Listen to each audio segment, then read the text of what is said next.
Hi friends, media ಜಗತ್ತಿಗೆ ಸ್ವಾಗತ.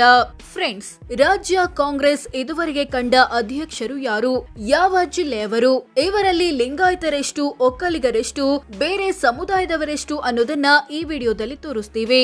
Interesting ಆಗಿರೋ ಈ ವಿಡಿಯೋವನ್ನ ಕೊನೆವರೆಗೂ ನೋಡಿ. ಅದಕ್ಕೂ ಮುನ್ನ ನೀವಿನ್ನು ನಮ್ಮ ಚಾನೆಲ್ಗೆ ಸಬ್ಸ್ಕ್ರೈಬ್ ಆಗಿಲ್ಲ ಅಂದ್ರೆ ಈಗಲೇ ಸಬ್ಸ್ಕ್ರೈಬ್ ಆಗಿ.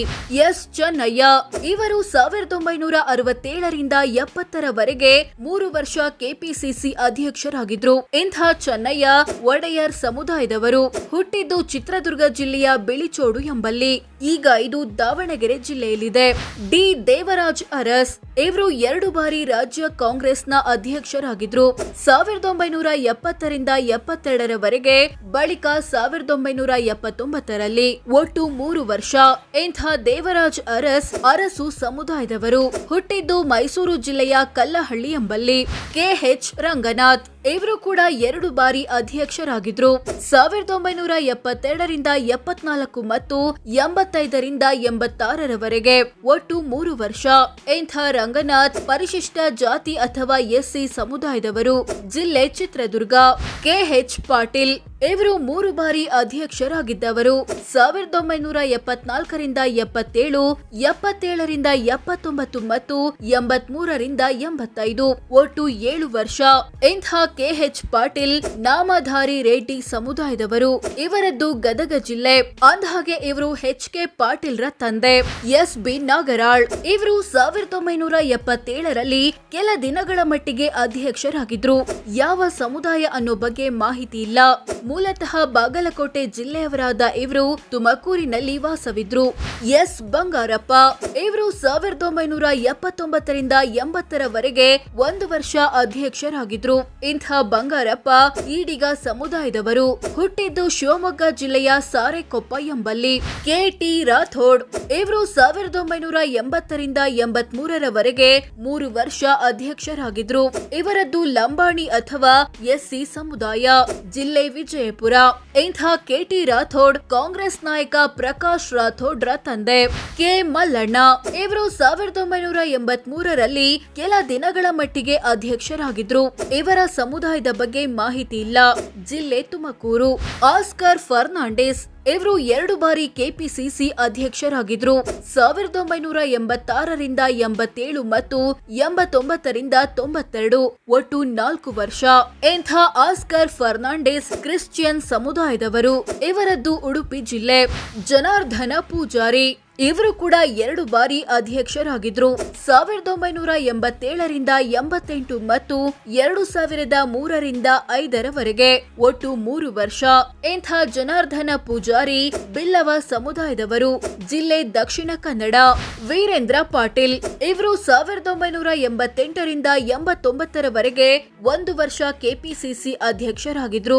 ಇವರದ್ದು ಲಿಂಗಾಯತ ಸಮುದಾಯ. ಜಿಲ್ಲೆ ಕಲಬುರಗಿ. ವಿ ಕೃಷ್ಣರಾವ್ ಇವರು 1992ರಿಂದ 95ರವರೆಗೆ 3 ವರ್ಷ ಅಧಿಕಾರದಲ್ಲಿದ್ರು. ಇವರದ್ದು ಬ್ರಾಹ್ಮಣ ಸಮುದಾಯ.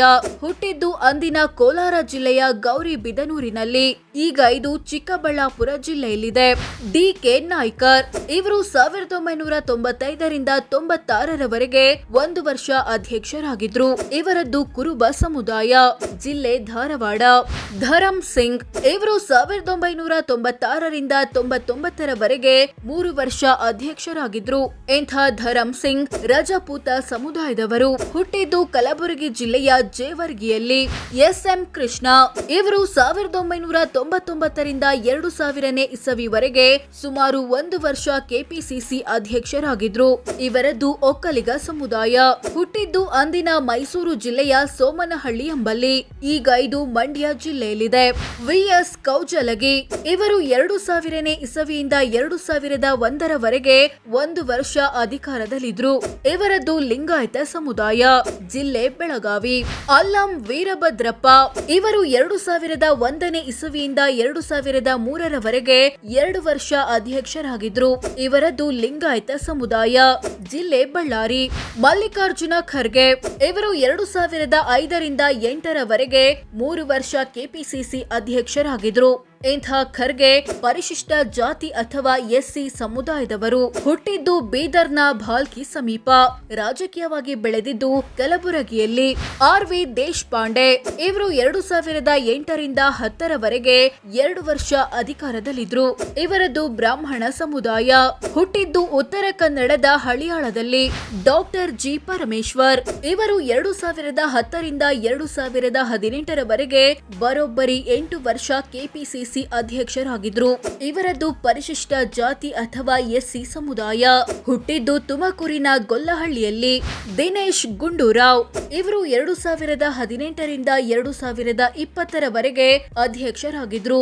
ಇವರದ್ದು ಬ್ರಾಹ್ಮಣ ಸಮುದಾಯ. ಹುಟ್ಟಿದ್ದು ಕೊಡಗು ಜಿಲ್ಲೆಯ ಕುಶಾಲನಗರದಲ್ಲಿ. ಡಿ.ಕೆ. ಶಿವಕುಮಾರ್ ಇವರು 2020ರಿಂದ ಕೆಪಿಸಿಸಿ ಅಧ್ಯಕ್ಷರಾಗಿದ್ದಾರೆ. ಇವರದ್ದು ಒಕ್ಕಲಿಗ ಸಮುದಾಯ.